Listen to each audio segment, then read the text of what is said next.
Marius. Marius. Er det rigtigt? Walter. S, P eller K? K. Nej. S. Har du lavet en doggy? Den seneste. 6-7! Om jeg har været? Og du har lavet en doggy med Mathias. Sig mig. Måske.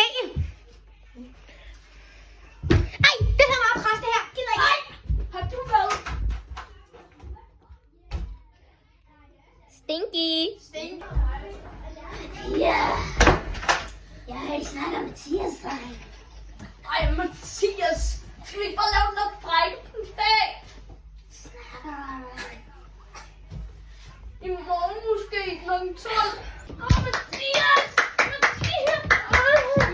Det her, det var POV-piger, når de er lavt. S, P eller K. Stinky. Ja, smag min pæk, piger.